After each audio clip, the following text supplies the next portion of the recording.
The one mistake most employees make and regret later.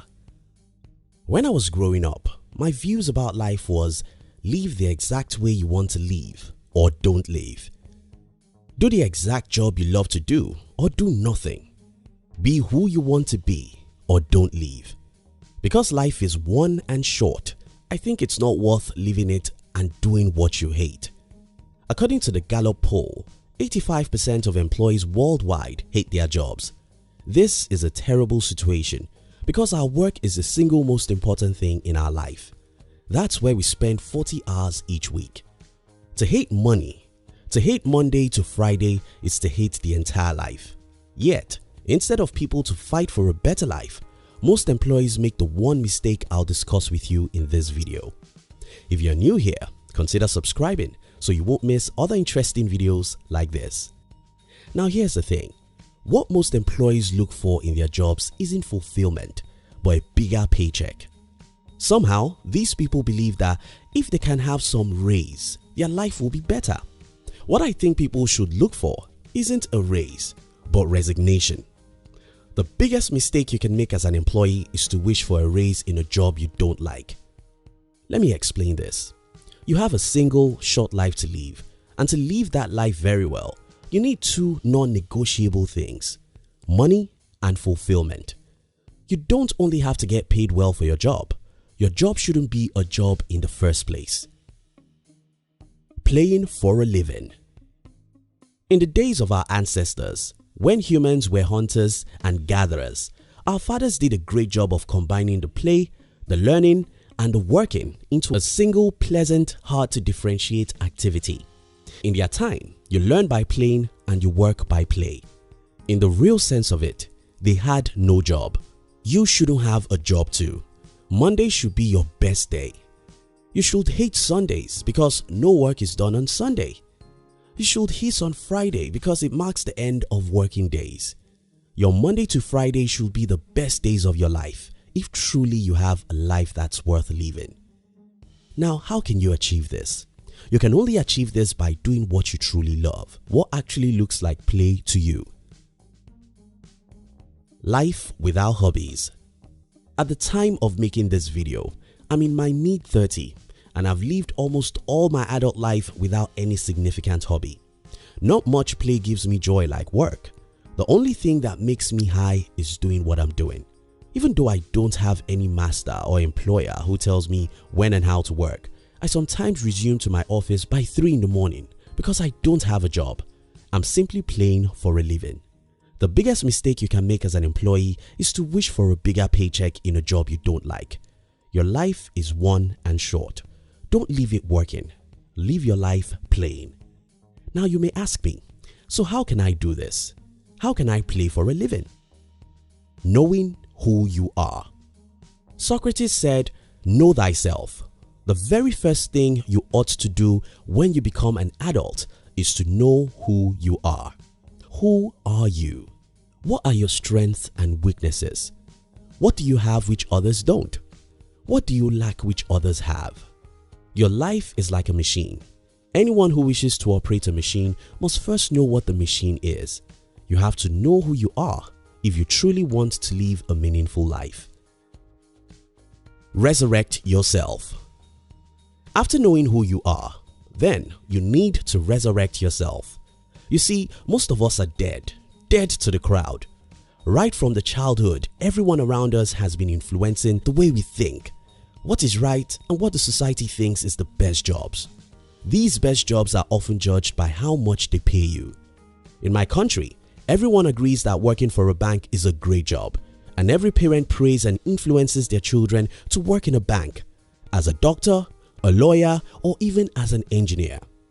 The problem about that is, though some of these industries may pay well, not everyone can be fulfilled working in a bank or a doctor or even a lawyer. Because our society has often brainwashed and castrated us into believing the high-paying jobs are the best jobs, we are usually dead before we are 25. We are dead because we've lost our first love.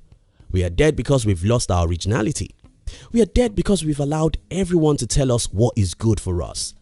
The way to live is the way of resurrection, And that means you must start thinking for yourself. You have to start looking inwards to discover what it is you actually love to do with your life.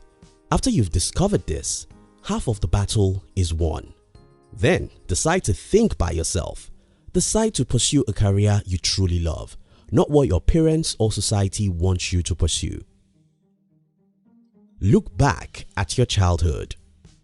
If you ask me, how can I know what I love to do? My answer may be, look at your childhood. Usually before the world succeeded at killing us, we tend to show the signs of independence and individuality. We tend to talk about what we want and how much we love such a thing. Those years are usually our teenage years before we fully entered the callous world. What you loved and dreamed of doing as a teen may be the answer to your true passion. In my own case, as a boy of 14, I would leave my parents' home on the weekend, sit in a lonely place and start writing. It was my food. I loved joining words together. Writing was never work for me. Today, I make more money from my writing skill than from any other thing. So, look back at your life and see what you loved doing as a teen. Maybe that's what you ought to be doing now. The head that wears the crown. Now, after you've discovered what exactly you love to do with your life, do not make another mistake by thinking that it ought to be easy. In fact, what the world wants you to do is going to be much easier for you to do than what you want to do, because the world has spent many decades perfecting the system for what it wants you to do. Let me give you some examples here. My parents wanted me to have all the degrees most people have. They then wanted me to work as an accountant. That's pretty straightforward, right? Being an accountant already has a tested route. Study very hard in school, have 2 or 3 degrees, and get a job in a big company. That's a straight road. All you have to do is to follow the road judiciously. But that wasn't what I wanted to do. Instead, I wanted to be an entrepreneur and a writer. How do you become a successful entrepreneur? How do you become a writer? Nobody knows, because there is no predictable path into those two worlds. You can do all you know how to do and still fail as an entrepreneur. Nobody promises you that you'll get finance for your business. Nobody promises you that the market will accept your products. Nobody promises you that your books will be popular. Nobody promises you anything, so you have to figure them out one after the other. It was a tough journey. It took me 8 years of hard hustle before I had my first breakthrough. So, don't ever think that following your dreams will be easy. One thing I can guarantee you is that after you achieve your dream, you'll no longer live in the realm of men. You'll be in heaven. It's heaven because you'll be the happiest person on earth. You'll wake up to play while everyone else wakes up to work. Here are my final words. As an employee, if you're among the 85% who hate their jobs, don't deceive yourself by thinking that a bigger paycheck will solve your problem. For you to have money and fulfillment together, you have to figure out who you are and what exactly you want out of life. After figuring out these things, you must be willing to pay the price to get from where you are to where you want to be. You may start your side hustle while you have the job you hate.